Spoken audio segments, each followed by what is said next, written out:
आप सभी के समक्ष मुमुक्षा के रूप में उपस्थित हूँ, ये किसी चमत्कार से कम नहीं है। और ये चमत्कार हुआ है तो सिर्फ और सिर्फ गुरु कृपा से। गुरु की कृपा मुझ पर नहीं होती तो आज मैं आप सभी के सामने यहाँ पर नहीं होती, मैं भी आप ही की तरह संसार में भटक रही होती। और गुरु कृपा मिलती है श्रद्धा और पूर्ण रूप से समर्पण से। मैंने अपने देव गुरु के प्रति पूर्ण श्रद्धा रखी और पूर्ण समर्पण भाव रखे, जिससे मेरे ऊपर गुरु कृपा हुई और मैं आज आप सभी के सामने उपस्थित हूँ। आटे को कभी पीसा नहीं जाता, आटे को कभी पीसा नहीं जाता, तूफान को कभी रोका नहीं जाता, तूफान को कभी रोका नहीं जाता। ये तो लाखों अनंतों उपकार है मेरे गुरुदेव के, वरना हर किसी के नाम के आगे मुमुक्षा लगाया नहीं जाता, हर किसी के नाम के आगे मुमुक्षा लगाया नहीं जाता। पूज्य गुरुदेव की अनंत कृपा हुई और मैं आप सभी के सामने उपस्थित हूँ। मैं सर्वप्रथम विराट श्री संघ को, महिला मंडल को, नवयुवक मंडल को, कन्या मंडल को एवं सभी को धन्यवाद देना चाहती हूँ कि आपने मुझे आज इतना बड़बड़ा निकाला और मेरा अनुमोदन किया। जितनी तन्मयता आप सभी ने बड़बड़े में वर्षदान लेने के लिए लगाई थी, सब बग्गी के आगे पीछे घूम रहे थे, बग्गी को छोड़ने के लिए कोई तैयार नहीं था। मैं तो आपसे कहती हूँ, इतनी तन्मयता, इतनी लगन अगर अपने प्रभु के प्रति लगा दी, अपने गुरु के प्रति लगा दी, तो आपका इस संसार से बेड़ा पार हो जाएगा। जितनी तन्मयता से आप बग्गी के आगे पीछे घूम रहे थे, उतनी तन्मयता से प्रभु के आगे पीछे घूमना स्टार्ट कर दो, आपका उद्धार हो जाएगा, वरना इसी संसार में भटकते रह जाओगे। मैंने तो इतनी तन्मयता अपने गुरु के प्रति लगा दी और मैं आज संसार से पार होने के लिए संयम मार्ग पर आगे बढ़ना वाली हूँ। संसार में सुख नहीं है, ये सब जानते हैं, फिर भी पता नहीं क्यों संसार में ही लगे रहते हैं। संसार में सुख है? नहीं है तो आप लोग यहाँ क्या कर रहे हो? सुख नहीं है तो यहाँ क्या कर रहे हो? सुख तो संयम में है, संसार में सुख नहीं है। द्रव्य संयम आप सभी नहीं ले सकते, मानती हूँ, लेकिन भाव संयम तो हम सभी ले सकते हैं ना। हमारे भावों में तो संयम के प्रति उत्कृष्टता होनी चाहिए, क्योंकि हमारा आयुष्य कर्म का बंधन कब हो जाए हमें पता नहीं, इसीलिए हर पल हर क्षण हमें सजग होना चाहिए।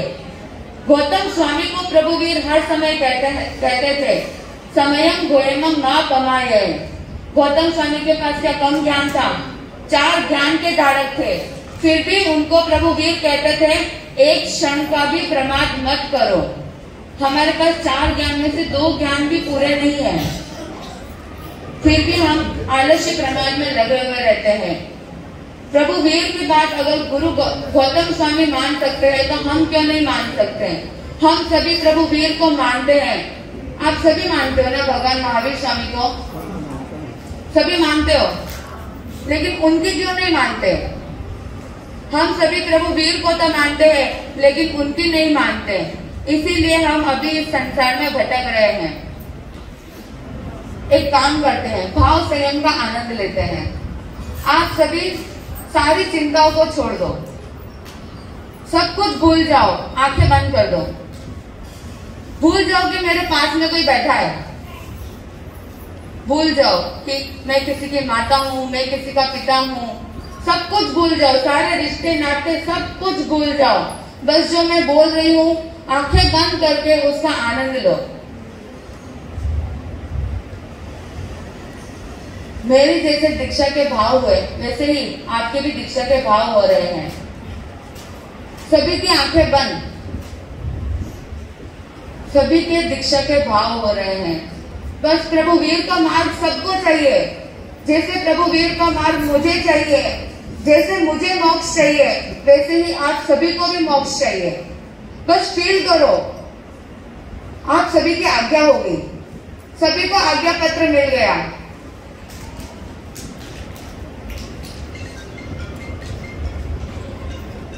और अब आप सभी की तारीख भी फिक्स हो गई,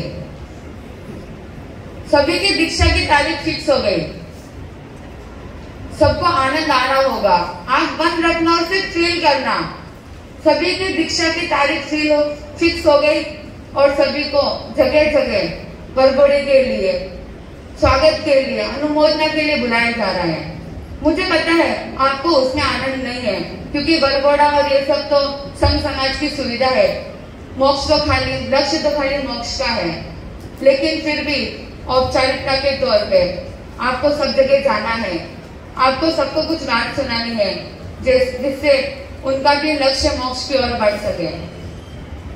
बस सभी को एक ही बात, सिर्फ ओगा दिखना चाहिए सामने, सिर्फ रजोहरण दिखना चाहिए सामने, उसके अलावा कुछ भी नहीं, सिर्फ और सिर्फ रजोहरण। 26 तारीख आप सभी की दीक्षा, 26 तारीख, बस सामने सिर्फ और सिर्फ 26 तारीख, और जो वेश परिवर्तन, केश लुंचन, वो सब सामने दिख रहा है। बस 26 तारीख दिख रही है और रजोहरण दिख रहा है, उसके अलावा कुछ नहीं दिख रहा है। सारे प्रोग्राम हो रहे हैं, हल्दी, मेहंदी, केसर, विदाई, सारे प्रोग्राम हो रहे हैं, लेकिन इंतजार तो सिर्फ और सिर्फ 26 तारीख का है। उस क्षण का है जिस क्षण हाथों में रजोहरण होगा, और वो क्षण आ गया। आप सभी के समक्ष वो क्षण आ गया। अब गुरुदेव आपको रजोहरण देने जा रहे हैं, करीबी भंते का पाठ पढ़ाने जा रहे हैं। आज जीवन की सामयिक, जिससे बार बार सामयिक पारनी भी नहीं पड़ेगी, आज जीवन की सामयिक मिलने वाली है। हाथों में रजोहरण आने वाला है, जो हमारे कर्मों की रज को हरण करने वाला है। और गुरुदेव ने करीबी भंते का पाठ सुना दिया और हाथों में रजोहरण आ गया, हाथों में रजोहरण आ गया। कितना आनंद, कितनी खुशी, वो क्षण आप सबके जीवन में आ गया। कितना आनंद, बस कुछ दिख ही नहीं रहा है, सिर्फ और सिर्फ प्रभुवीर की आज्ञा, गुरुदेव की आज्ञा, गुरुनी मैया की आज्ञा, इसके अलावा कुछ नहीं दिख रहा है। हाथों में रजोहरण है। आप सब आंखें खोल सकते हैं। कैसा फील हुआ? बहुत अच्छा लगा। क्या आपको कुछ क्षण के लिए सुख लगा? थोड़ा सा भी, थोड़ा सा भी। यही भाव हर क्षण हर पल बनाए रखने हैं। इन्हीं भावों के साथ ये जीवन बिताना है। जिस दिन हाथों में रजोहरण मिल जाएगा ना, कुछ नहीं चाहिए उसके बाद, सिर्फ रजोहरण चाहिए, उसके बाद कुछ नहीं चाहिए। किस किस को फील हुआ कि सच में मेरी दीक्षा हो गई? किस किस को फील हुआ?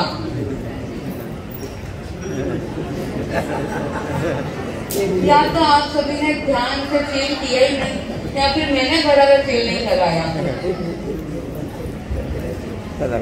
शायद मैंने बराबर फील नहीं करवाया आप लोगों को।